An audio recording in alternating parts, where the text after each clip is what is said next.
Today, the Below Average Joe's MMA show present the weekend recap. And we have a jam-packed show today filled with a lot of UFC Orlando, but also, does MMA have a betting problem? All this and more, and it all starts right now.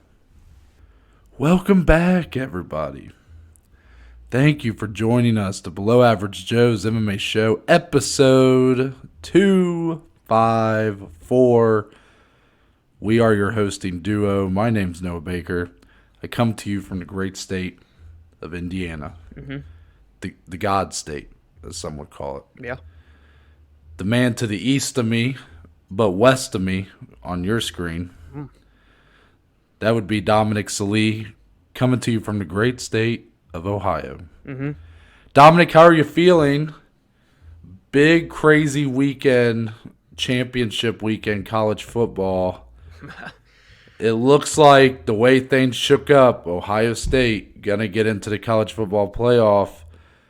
We're both Ohio State fans, but since you are directly in the state of Ohio, what is the pulse like down there, Dom? What are the Ohioans saying? Are they confident? Are they wishing that they didn't make it? What's going on here? All signs point toward excitement levels being through the roof, Noah, especially when you didn't even have to bother winning a conference title to potentially get in there. Big Dave, as we like to call him around these parts, has already kind of gave his predictions on what he thinks is going to happen. But he's a big sports conspiracy theorist type guy. He's an interesting cat. But he's excited that his Buckeyes should, keyword there, should make it into the top four of the playoff. So it was a pretty solid weekend after what was a pretty disastrous weekend for Ohio sports last week after Thanksgiving. So December, starting off on a positive note, Noah, we had a fantastic card down in Orlando, Florida to kick off the calendar of December for the MMA community. So I think we're going to have ourselves quite the episode. How are things in Indiana, the other part of the Kings of the Midwest, is our new nickname, by the way. Yeah, everything's good. I had some friends from college come and visit me this weekend. Got to explore a little more of Louisville, Kentucky, but also went to the casino, of course, over in Indiana, the infamous casino. Yeah. I will say this group fared much better than the high school group that included Dom. It did not start that way. I had a pretty historically bad sports betting weekend. It was my first week of really putting in a lot of college basketball. Boy, am I bad at it right now. So I think I went, not money, I don't have the exact money numbers, but I did the same amount for every game, so you can kind of do the math here. But I think I went 3-11 on college basketball. Okay, I see. Yeah, so it's but I'm taking the rest of this year to kind of try to hone in my craft, get a little better. Yeah. Obviously, I'm suspended from betting on MMA, so there was a little bit of soccer, a little bit of hockey. It was a weird weekend, but I was able to make up all my losses, Dom, despite a historically bad sports betting weekend. We're at the casino. I had $80 cash in my wallet. Didn't use the ATM or anything. I'm like, you know what? I don't like carrying cash. I said, I'll, put this $80 into some slot machines and put it to good happens. use. Yeah. So I'm with two of the guys in my group are with me, and I sit down at this machine. And I go, boys, it was down to like $31. Yeah. Okay. Said, boys, I'm doing the max bet, which was $4.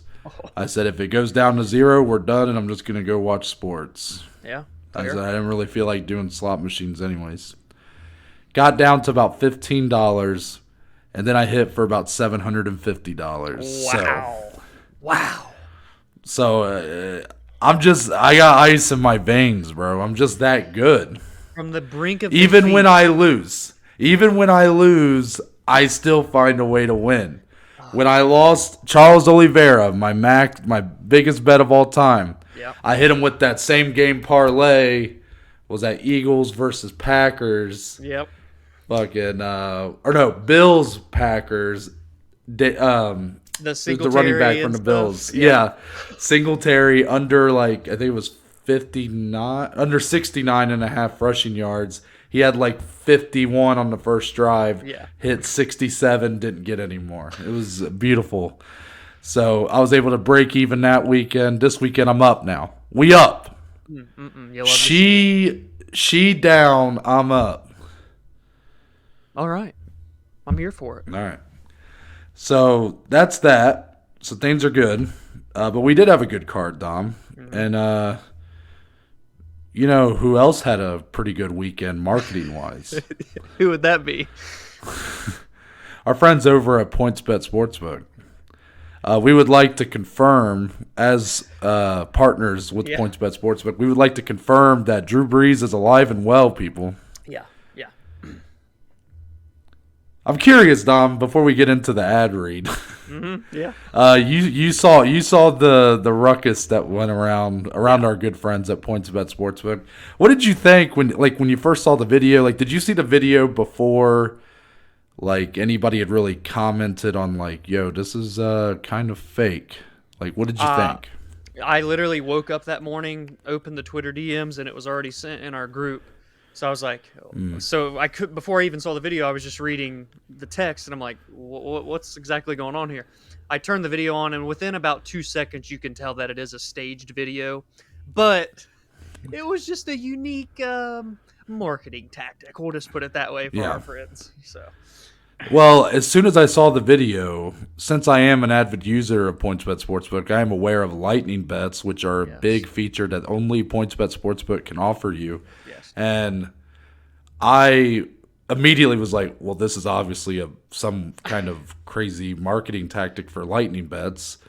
And then I kept seeing all these people saying, yo, like, hope he's okay, thoughts and prayers and all this shit. And I was like, oh, you guys, like, so you got duped. Like, I like PointsBet clearly thought that this video looked staged. Like, they clearly did not think that this would cause the kind of ruckus that it did.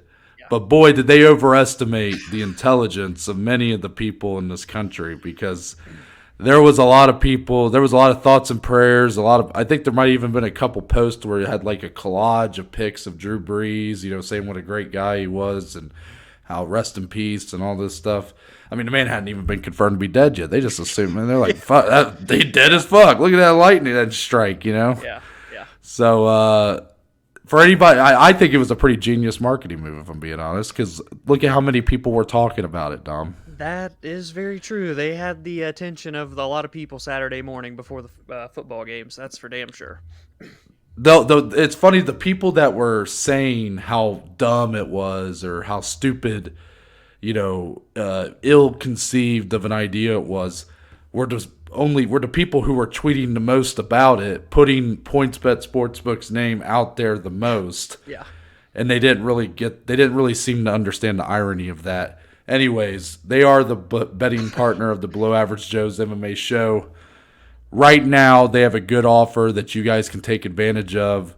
Ohio, we get day by day closer. You guys get closer.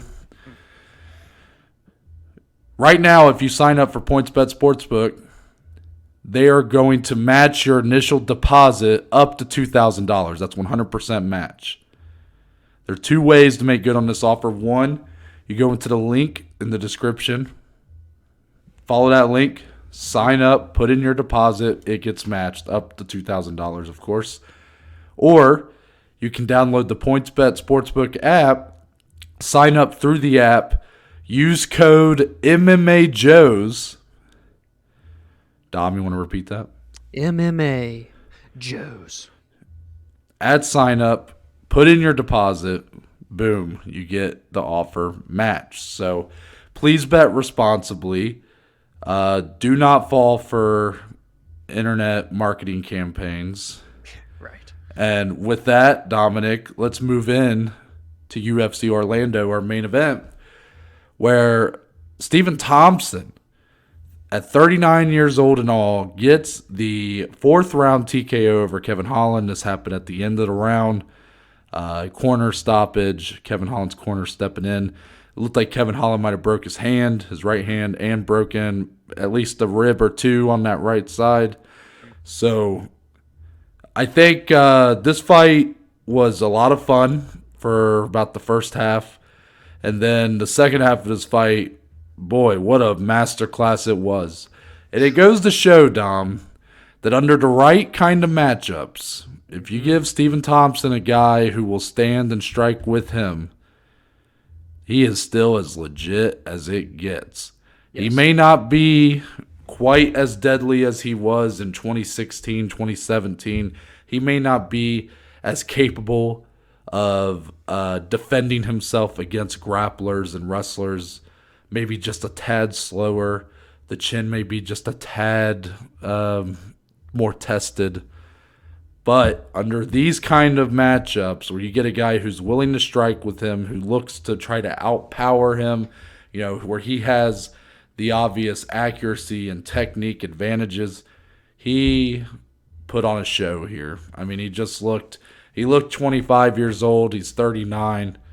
Yeah. Obviously, I think this might hurt our good friend and JP, who was talking about this, and I don't mean it to come off as a slight, but I think the idea of Wonderboy being in the title picture is kind of past. I think he's sort of past that point. I think he's more so wanting these kind of fights, these fun matchups where guys are going to want to stand and trade with him, and I don't blame him because this is the kind of fight I want to see him in. I don't want to see him fight Shavkat Rakhmonov.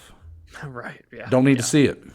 Yeah. So, Dominic, your thoughts on the showcase, the masterclass that was Stephen Wonderboy's performance over Kevin Holland?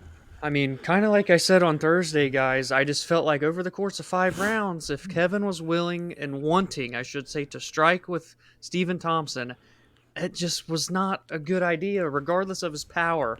And I think even without a broken hand, Wonderboy was still pulling away as that fight went round by round, minute by minute, man, because his output is just insane. The fact that he can keep that pace, the way that he moves around the octagon and constantly evading, and he can do that for 25 minutes is absolutely insane. So it was just the past 2 wins for Wonderboy, Jeff Neal and now Kevin Holland, are 2 of the best performances we've ever seen from Wonderboy Thompson. So, all credit to him to be turning 40, I believe, in February and still doing this level of MMA and this level of striking is insane against good competition. Kevin Holland, man, gave it his absolute all in those early rounds. He was throwing big power shots, had a great first round. Second round was great for Wonderboy. It was just such a sick fight. It was literally trending toward the fight of the year, at least not the number one, but in the discussion of our nominees here in a couple weeks on the Joeys. And then it just happened. That hand seemed to be broken, and Wonderboy did not let up, dude. And I'll say this. There was, I believe, 2 instances where Kevin had in either a scramble or just some sort of awkward situation where they were on the ground and Kevin was on top, and he chose not to really pursue anything.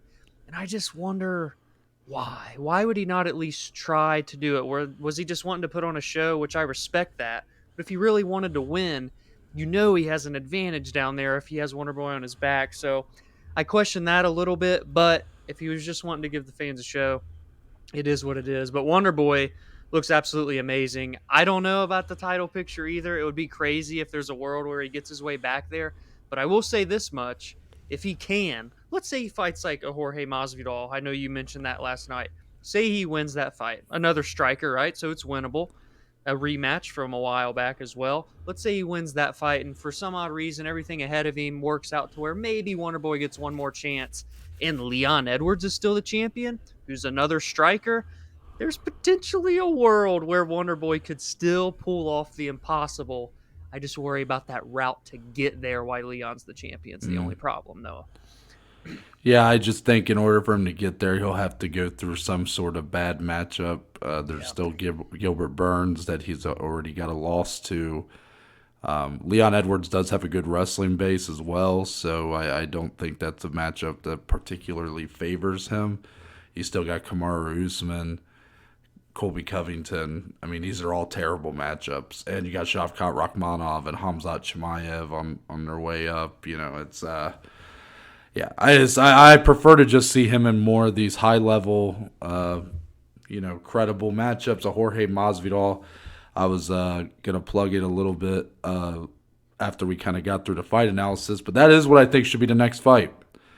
It's a matchup's already happened. Wonderboy got the win back in like 2017. That was kind of right before Masvidal really hit that new level where he, started kind of rocking the Scarface look and just started literally baptizing fuckers in the octagon. Mm-hmm. So that's the matchup that should happen.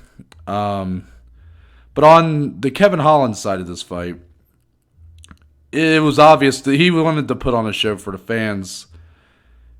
Is it as simple as saying it is what it is? Because I'm curious, Dom. Like when we both like Kevin Holland, obviously. Like seems like a good guy. He's a fun fighter, But he is a guy that has had a lot of potential, throughout his career. He's had great runs, like back in 2020. Then 2021 wasn't as kind, but then he moves down to welterweight. He's the tallest fighter in the whole welterweight division. He's got the longest reach in the whole welterweight division. And then you look at this fight and you see those moments where you feel like he could kind of, find his footing, get his edge in the matchup, where he has Wonderboy down and he refuses to really take that advantage. He wants to have the fun war on the feet. But is it as simple as saying, well, that's, hey, shout out to him for, wanting to put on a fight for the fans and whatnot?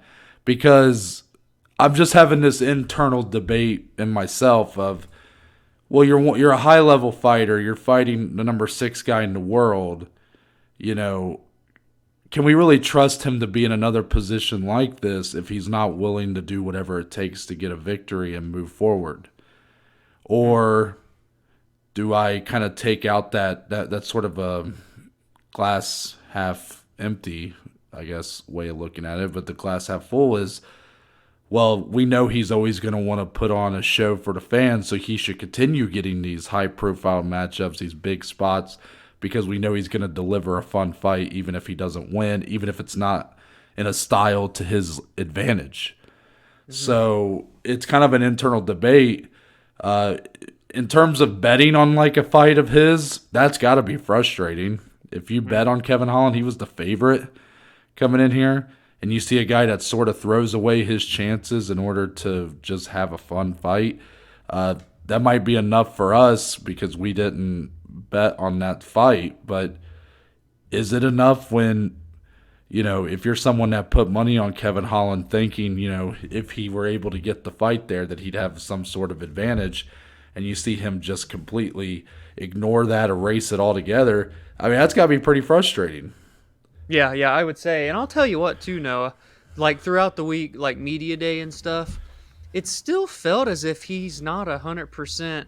Like, that little mini couple-day retirement that he had, I don't think it was, like, for show. I think he was, like, legitimately willing to be retired. And I think it showed throughout media this week because he didn't seem all that much invested. And when even asked about like his retirement, he was like, oh, it's definitely still on the table. He was talking about favoritism in fights and like, if Hamzat gets announced tomorrow to fight for the 185-pound title, then I'm absolutely calling it quits and yada yada yada. So it's interesting because in a sense, hasn't he almost been kind of treated that same way? Not as much as a guy like Hamzat, but like, again, he was fighting the number 6 guy, Stephen Thompson, in the world here with no real rhyme or reason to get that opportunity. So I don't know, man. I just feel like we really could see Kevin Holland potentially retire sooner than what we may think. Like that little mini one,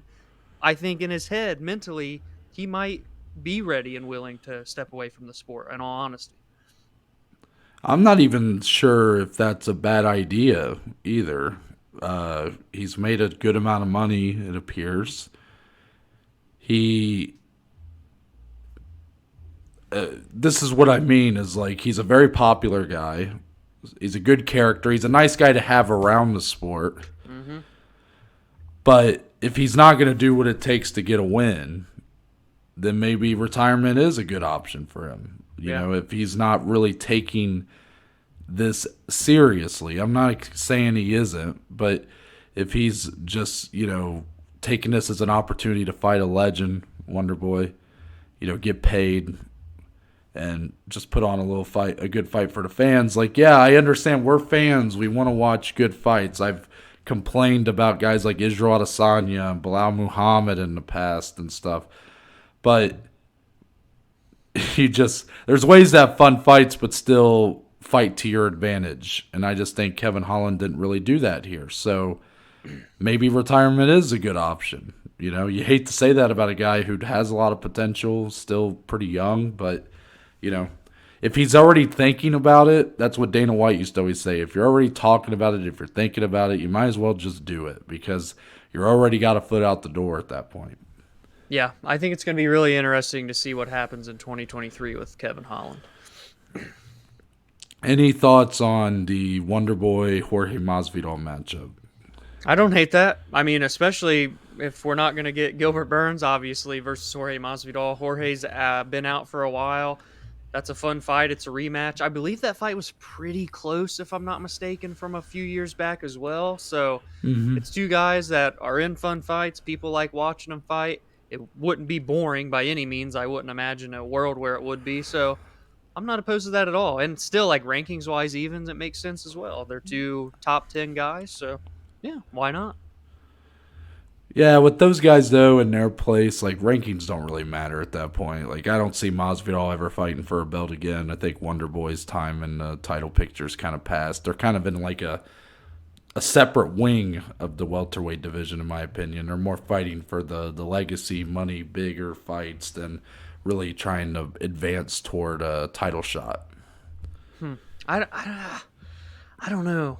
Like, I'm more so for Jorge in that respect because he's obviously been in these big mega fights before.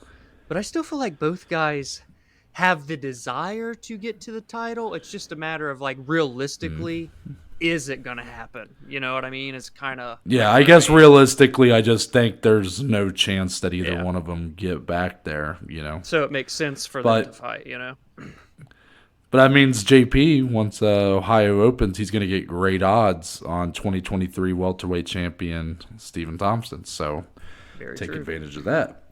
We'll have more on this card to come. We are going to get into some headlines, and there's really only one thing to talk about, Dom. We had already kind of started this conversation on a previous episode. Essentially, everything that we're about to talk about stems from an incident back on November, was it 9th when that fight took place? Yeah, it was almost a month. It was ago. early November. There was a fight between Derek Minner and Shaylin Nurdin-Becky. Nurdin-Becky was around a minus 220 or so on fight day. And then within hours, it had skyrocketed up to like a minus 420 or something like that, 450, whatever it was. So this was obviously flagged as like some suspicious betting activity going on here. And then the fight takes place, and everybody was tweeting about it before the fight even started. That's when like, it's like, okay, this is interesting. Yep. And then you watch the fight, and about 20 seconds in, Minner throws a body kick, immediately winces, like his legs hurt. He attempts to throw another one with the same leg. Then he gets hit with a knee to the face. He drops. Nurdin-Becky lands some ground and pound, and that's it. It was over in like a minute. So afterwards, there was an investigation launched on this fight for suspicious betting activity. Dana, in one of his post-fight press conferences, said there was nothing to worry about. This stuff happens all the time. Nobody did anything wrong. They're just doing their due diligence and whatnot. It's not a big deal. Yeah. Then the crack started to show in that theory because the state of New Jersey essentially would not allow... Was it New Jersey where they wouldn't allow James Krause to... I'm getting my shit mixed up. There was a fight night afterwards where they wouldn't allow James Krause to corner one of his fighters. Mm-hmm. He was like suspended from cornering until the investigation was complete. I believe there was something with New Jersey where they had disallowed taking wagers on fights involving James Krause. That's what it was. I have it literally on my sheet. Don't know why I don't just look at it. So that was kind of so everything that started to snowball, right? And everybody's like, "Damn, this thing might, this might be a bigger deal than Dana was kind of letting on." Which, obviously Dana's, we like Dana, but sometimes he lies. I mean, that's just that's what happens. Well, now Dom, over our good neighbors up north in Canada, two of those provinces, Alberta and Ontario, have denied sportsbooks from taking wagers on UFC bouts, all UFC bouts. Yeah. Dominic, they have made that same ruling about WWE. That is telling me, and what it should be telling you and everybody else, they are basically having enough doubt about the legitimacy of UFC bouts that they think it is on the level in terms of sport legitimacy as WWE, which has fully, admittedly scripted, staged. Yeah, exactly. So this is believed to be all connected, starting with that snowball of the whole Derek Minner fight. He has, of course, been released. Ontario is like it's one of the biggest provinces over in Canada. Yeah. Massive market, massive amount of people that are sports betting over there. And then Alberta, of course, big as well. Mm-hmm. And then that wasn't all, Dom. Because then just a short few hours later, UFC Zone Hunter Campbell sends out a memo to all fighters, UFC staff, trainers, all the coaches, everything, saying if you are a fighter under James Krause, if you are in his camp, you will be no longer allowed to compete at UFC events. Yeah. I mean, what a bombshell. And Dominic, I don't think this story's over. If I was a betting man, I would bet that we will talk about this again on this show. But I got to know, I think my question for you has to be, where do you think this is going? Like, how much will this continue to grow? Is the UFC memo that, really right there cut it off, said, hey, you guys can't fight for the UFC if you're under James Krause. That includes the likes of Brandon Moreno, UFC former champion, and will be competing for a title here in a month. This includes David Onama, guys like that. Mm-hmm. Is that going to really nip it in the butt and stop this snowball? Or, Dom, is this just the tip of the iceberg? I sure hope it's not the latter there, Noah. In the UFC, I think you can tell they're feeling the pressure here. I mean, they're trying now. Because, the original memo went out before this situation happened with Derek Minner, where they said, we can't allow sports betting anymore, coaches, teammates, yada, yada, yada. You can't do this. I should have mentioned code of conduct policy that was updated. It basically said if you're completely involved in a fight, fighting, coaching, whatever, you're not allowed to bet on fights. So, go ahead and continue.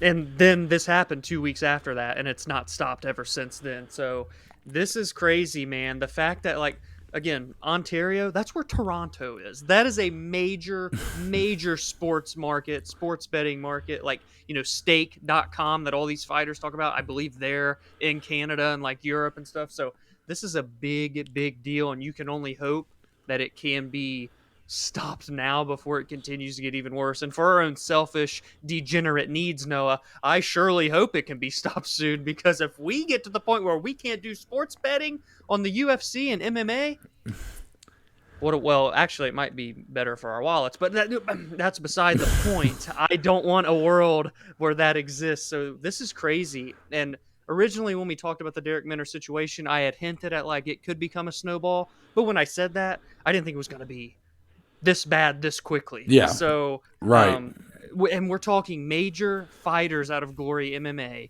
Brandon Moreno, like we already said, fighting for a title in a month. David Onama, Jeff Molina, a lot of young guys that are surging.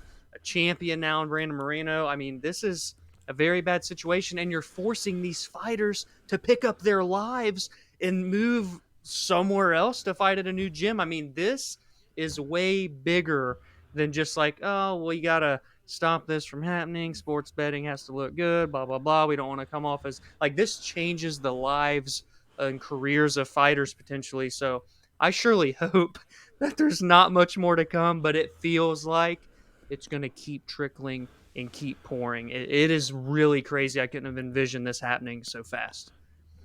If I had to guess, and now this is completely unprecedented, so really we're all just kind of speculating, guessing here, and we don't have any insider info, so we're completely just going off of vibes and articles, our feelings, and that's really speculation is rampant, and we want to be careful about where we speculate where, because it seems like this, then this is where I'm really going to connect it. So a lot of hate's being thrown at James Krause, a lot of vigor, a lot of aggression. People are not happy, and I understand why. But guys, I will be shocked if when it's all said and done that this Alberta and Ontario sort of banning, at least for now, the MMA wagers. I would be shocked if all that stems from is that one incident. Dominic, I think we're looking at some really serious stuff that's about to come out. Like a big old can of worms. James Krause thing. I think James Krause might have opened up a can of worms that may just be rampant through the sport of MMA. And Noah, this could turn into a very big black eye on the sport. And the leader of the sport in the UFC. So I really it's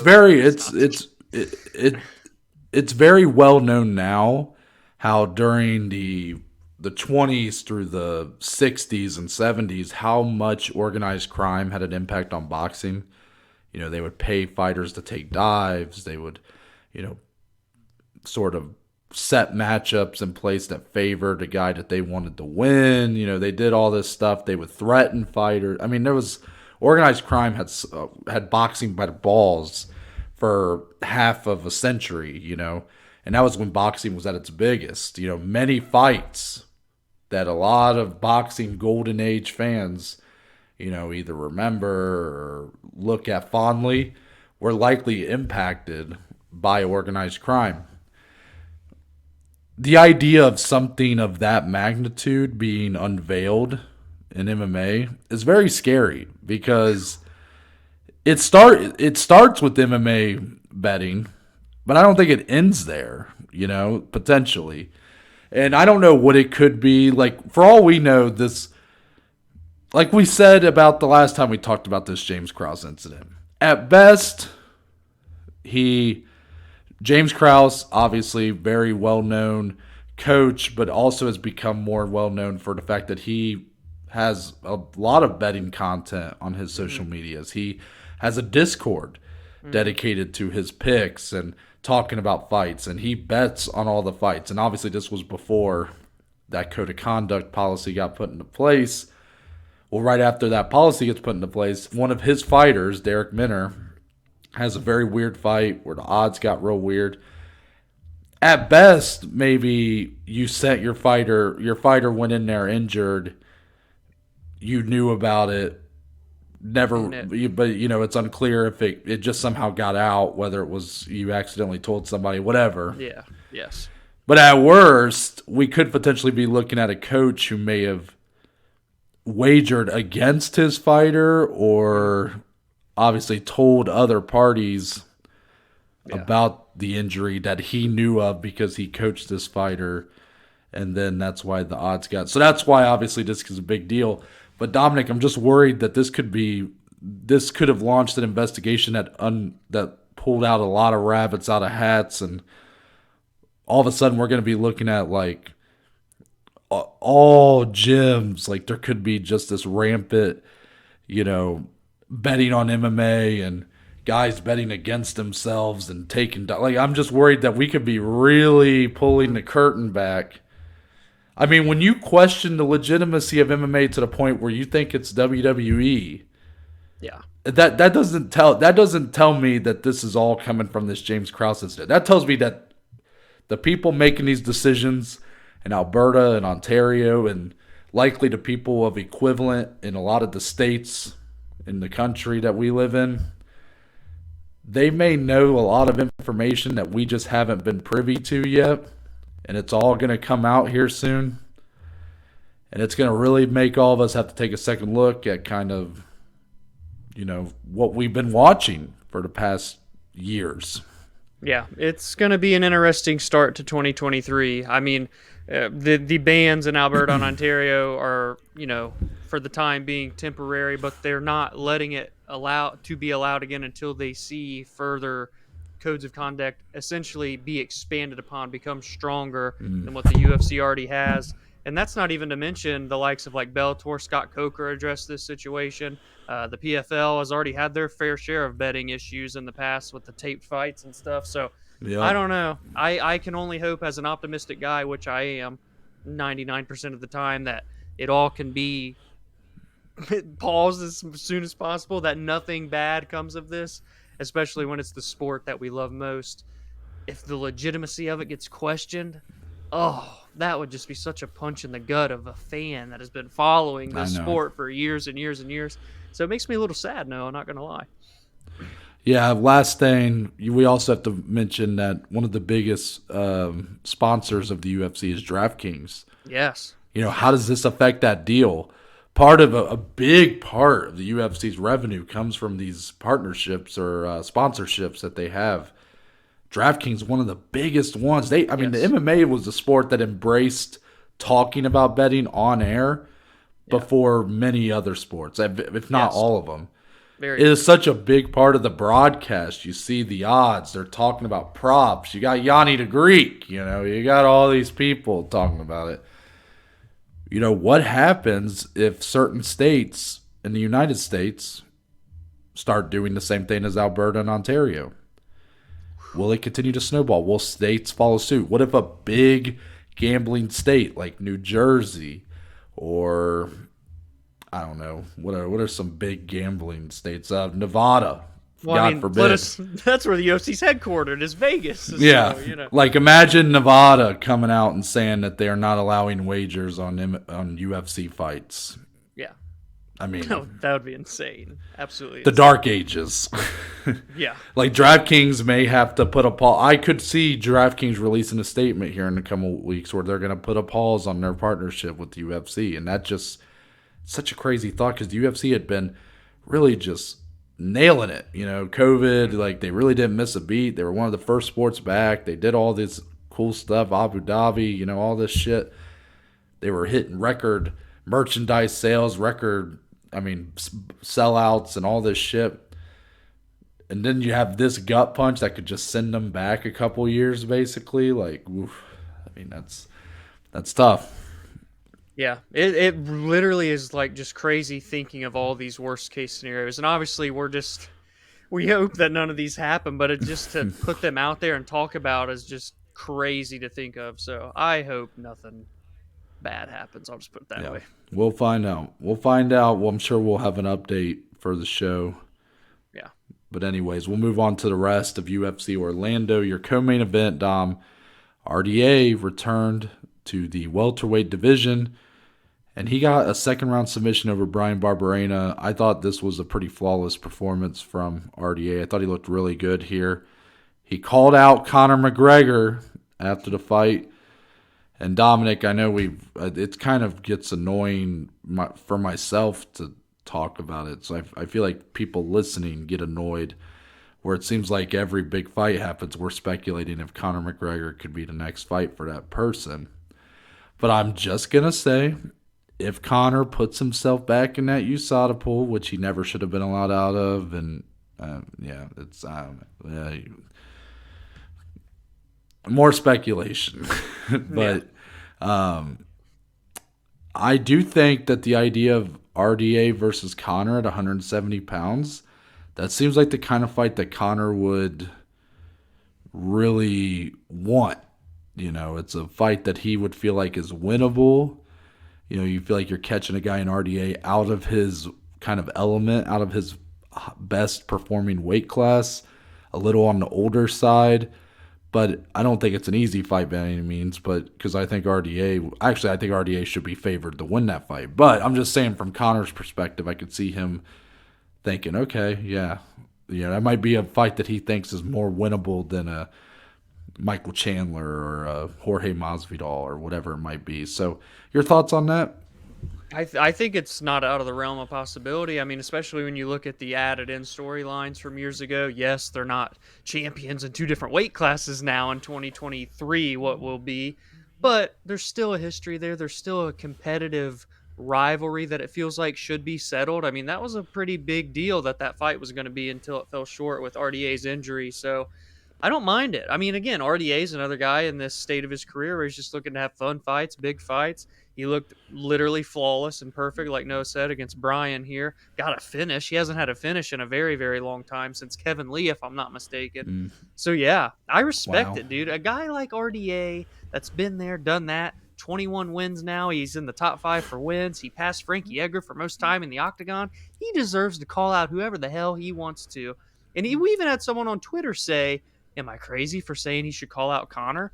And then he literally called out Conor McGregor. So I'm here for it. And we know that Conor's not going to return to 155, but it's convenient because RDA returned to 170. So maybe, Noah, maybe, and I wouldn't complain one bit. I'll also just throw out there, I think a really fun fight would be if Gilbert Burns win or lose against Jeff Neal. I love the idea of Gilbert Burns fighting RDA. Ooh, that's an interesting fight. But there is that kind of culture thing, Dom, where Brazilians don't typically like fighting each other. So I don't know if where the allegiance lies with those two. But that's just an out there one. It feels like Gilbert Burns is sort of in some ways like I guess I can't really say that. I was going to say he's like a modern day RDA, but I don't know if that's really true. But I just think that'd be a really fun fight. We'll move on to the next one. Matheus Nicolau gets the knockout of Matt Schnell in round 2.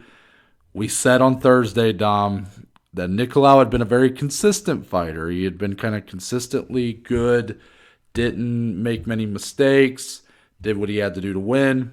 But it hadn't led to a lot of exciting fights. It hadn't led to his name getting really out there more, and that he needed that kind of performance and fight to put him on the map and show, like, this guy's a legitimate threat for the throne and he should be getting more looks for potential title eliminator opportunities and title shot opportunities. Was this performance the kind that he needed? Oh, it absolutely was. Because Noah came and said, what do we need to see from Matt Schnell? And I countered and said, well, I'm going to answer your question with a question. What do we need to see from Matheus Nicolau? He did it. He answered all the questions for me. He looked really, really good. No, I'm going to say he even looked flawless like RDA did. He's always defensively sound and has a very high fight IQ. But then when you see the power that he possesses last night, he was landing at will. He knocked down Matt Schnell 3 times before the finish even happened. So we needed this. He got it. He's won 6 in a row. He's 4-0 since returning to the UFC after having 2 fights out of the promotion. He's a legitimate title contender now after this win. I can confidently say, give the man one more chance against one of those top guys, ready for the title shot. In his prime right now, too. Woo! I love it. Yeah, he's probably still about 2 or 3 fights away from a title fight. That's just the way it goes at flyweight. Davison and Moreno will run back their 4th fight next month. They'll go their separate ways, but it feels like there's just so many guys in front of him that haven't had that opportunity. Roy Val and okay, you could put him in front of like Alex Perez, but then Kai Car France and these guys that I feel like are just chomping at the bit to kind of get back in the title picture. So I think he still has a couple more he'll have to win. He's also fighting the battle of, even with a performance like this that definitely got his name out there more, his name is still far behind some of those names I just mentioned. So really good performance, a great step against the guy in Matt Schnell who had built some momentum for himself after his awesome fight with Sumaderji. But yeah, moving on from there. Sergei Pavlovich knocked out Tai Tuivasa 54 seconds of round number 1. Dominic is beating himself up over the fact that he did not take that under half a round prop. I assumed when you saw this matchup made, you knew this one wasn't going long. And my worst fears about this matchup were realized because I just love Tai Tuivasa so much. No disrespect to Pavlovich, but with this performance, Pavlovich is going to probably fight for a title, Dom. Don't know if it'll be his next fight. Don't know if it'll be a year from now. Don't know if it'll be longer than that. But the idea of Sergei Pavlovich fighting Francis Ngannou becomes a very real possibility, and it may not have a lot of hype now, but it will. People will start to realize that Sergei Pavlovich is murdering people with his fist, and it's not taking much effort at all. The punch that dropped Tuivasa that really had him out of sorts was a jab. And Tuivasa has a great chin. He took the hardest of shots from Derek Lewis and Greg Hardy, and these real athletic power punchers. Pavlovich will fight for a title when it's all said and done. Oh, and it's not going to be very long either, Noah. When you look at Sergei Pavlovich, he looks like he was designed and built in a laboratory. This man is a freak of nature, an 84-inch reach. He's built like he was carved of stone on a statue. He's won 5 straight fights via first-round knockout, Noah. It's absolutely terrifying, the skills that this man possesses. And with the title picture looking like it's kind of clear in a sense of, okay, it's either going to be Francis versus John or Curtis versus John while Francis gets his contract situated in his knee, right? So those are the 3 guys in the title picture. Well, I feel pretty damn confident in saying that Sergei's next fight is going to be a main event versus Ciryl Gane. Winner's going to put themselves in a number 1 contender area to fight for a title next. That's the fight that's going to happen next. As a Ciryl Gane fan, leaves me terrified. As a new fan of Sergei Pavlovich, it leaves me very intrigued. I'm in a bit of a debacle here, Noah. That's a great fight. That's a great fight. Mm-hmm. That's a great fight. Did I say that's a great fight? Because that's a great fight. That's a crazy fight. I think that's the only thoughts I can leave you, Dom. It's just that's a great fight. Fair. Next one. Roman Dolidze on short notice gets a very interesting finish, Dom, over Jack Hermansson. My man almost put Jack Hermansson in the STFU John Cena style. Yes. He had the calf slicer in. He was about to choke him, but instead he just ground and pounded him out of there. What a unique finish. You worded that in your tweet from our Below Average Joe's MMA show account. And I have to agree, just having that calf slicer in and then somehow getting him rolled over and Jack can't move because that leg is caught, and essentially you just ground and pound him out of there. What a win for Dolidze on short notice to take on a top 10 guy in Jack Hermansson and get a win. And this catapults him likely into the top 10, Dom. So mission accomplished.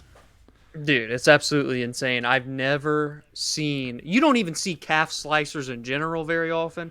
But then to take it a step further and do what he did, he literally had Jack Hermansson in a position of where like the bully has the dude in high school pinned down and he's making him say uncle. That's what this position was. Jack couldn't do anything. There was nothing he could do except get pounded into a TKO finish for Roman. Again, man, he had to cut all this weight, 1 week notice. He had no business being in a top 10 opponent, but he took the chance and he capitalized on it. I'll be curious to see where he lands come Tuesday morning and what type of matchup comes next, because he is a legitimate talent, but when he did this, I didn't know he was that legitimate of a talent. You know what I mean? Right. Like, I will say it feels... I like Jack Hermansson, and I hate that I'm going to say this again. I'm going to double down on this, but Jack Hermansson's been inconsistent for a while now. He looks great at times, and then like you hear, he kind of... It was sort of tough luck. You know, you get caught in a calf slicer, you get rolled over, and then you're just done. You can't move, really, essentially. But... you know, fights like this where he has a lot of advantages going in. You know, he is the more accomplished. He's fought the tougher fighters up to this point. He's got the higher ranking, obviously, but then, he had much more time to prepare for this fight. Yes, I know when Roman took the fight on 1 week notice, Jack also took the fight on 1 week notice, but Jack had been kind of being prepared for a very high-level matchup to begin with, and then Dolidze comes in here and finishes him off, not just wins. So he definitely took on a guy. If I were to say there was a guy in the top 10 who felt like they could lose to an unranked fighter, it is Jack Hermansson, because he's the kind of guy who can win against anybody but lose against anybody. Like Jack Hermansson could give the toughest of fights to the guys in front of him, and then he will get equally as tough of fights from the guys that are not even ranked in the top 15. So I feel like in a way Dolidze was able to capitalize on the fact that he got a matchup where a guy in his position could win, and we'll see where he gets matchmade next based off that. You know what I mean? Yeah, 100%. Well, that's it for the rest. But Dominic, we're going to move into the below average bet slip, which of course is owned and operated by Dominic Salee at this point. Yeah. I have been suspended. Me and Dom came to a mutual decision to suspend me from MMA betting until I get 3 ghost bets correct 2 weeks in a row. We will talk about my ghost bets momentarily. So Dominic, I feel like there's more pressure on you now because now these are all you. Yeah. When you have yours and mine mixed in, you were doing much better than me. So like even when we had negative weeks, like you could kind of take solace in like, well, no, I hadn't done so bad. But now, like, it's just you. So how do you feel about this? What stood out to you about these picks? What's so great is the first week of Noah's suspension, I fucking have to go negative here by myself and bask in all the glory here. But, listen, I have no regrets on this card. I liked every one of these plays. I got a bit aggressive this week as well. I took a stab on a big plus money with Francis Marshall by submission. The dude had finished 4 of his wins by sub. Marcelo Rojo had been finished like 5 of his 9 losses or whatever by submission. I thought that was a great stab, and he gets a knockout. So, I mean, I can't, hate on it there, but I at least took the inside the distance on that to at least get a little bit of something. But like Nico Price and Phil Rowe, that ended a minute after the under, of course. And then you look at here with, what's the other one? The parlay at the bottom, Nicolau and Schnell. That was 46 seconds away from hitting. So it's like so close yet so far. I get it. Almost only counts in horseshoes and hand grenades.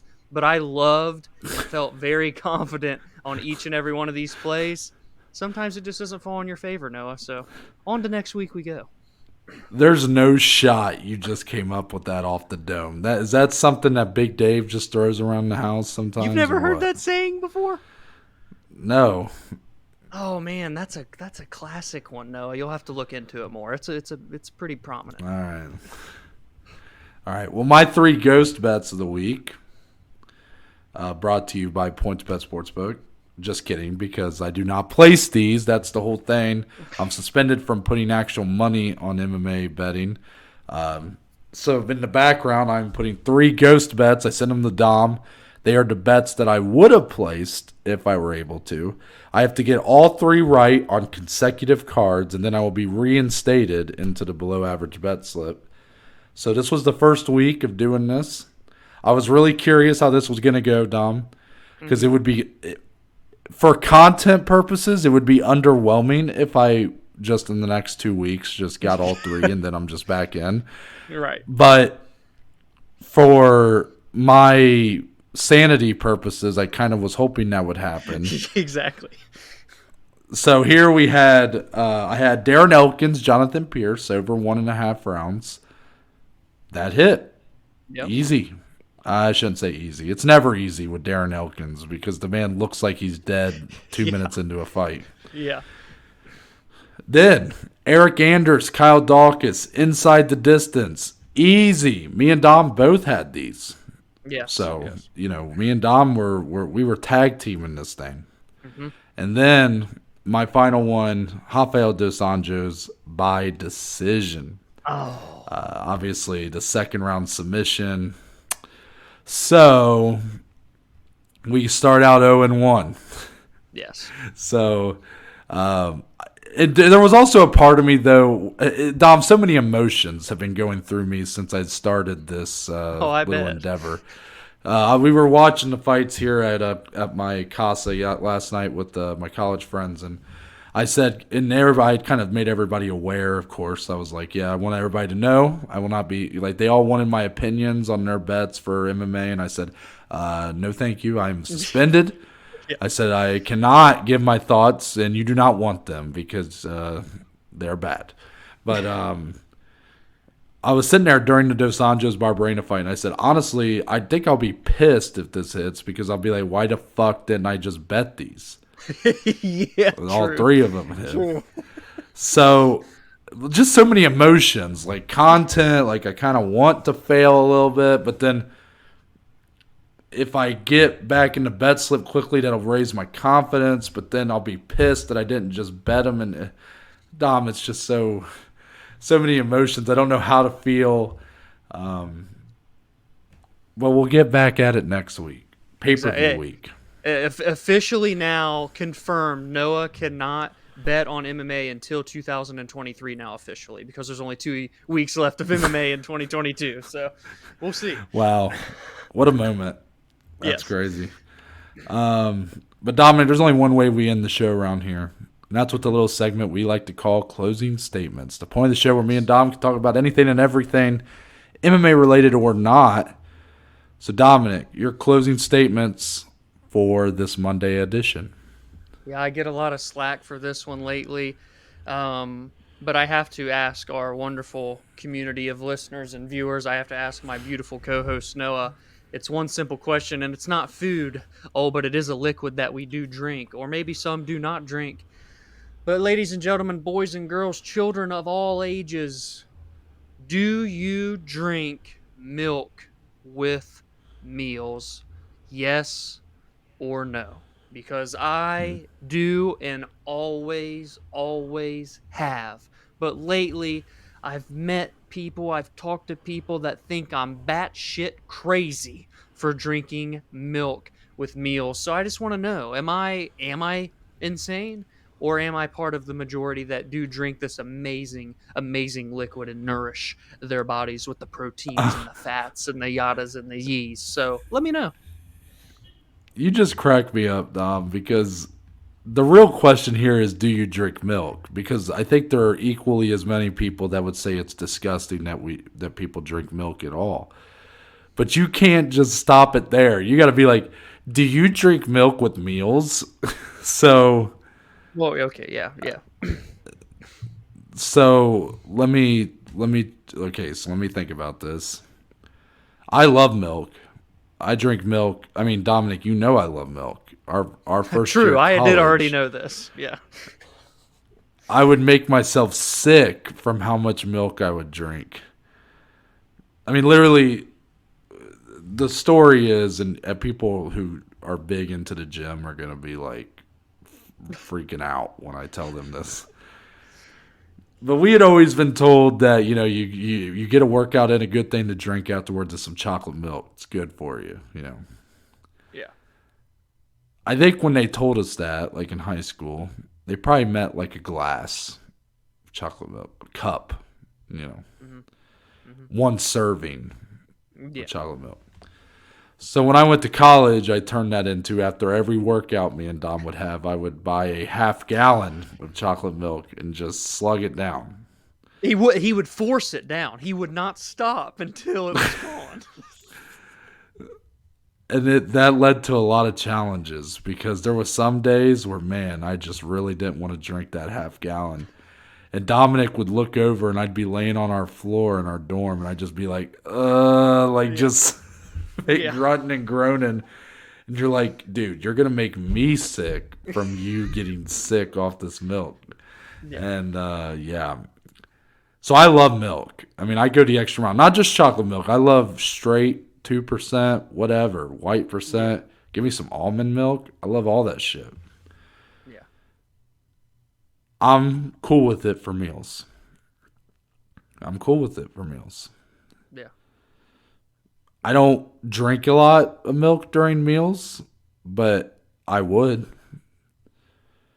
I'm not afraid to. Good. I'm glad I'd do that shit you're with me. proudly. Yeah, absolutely.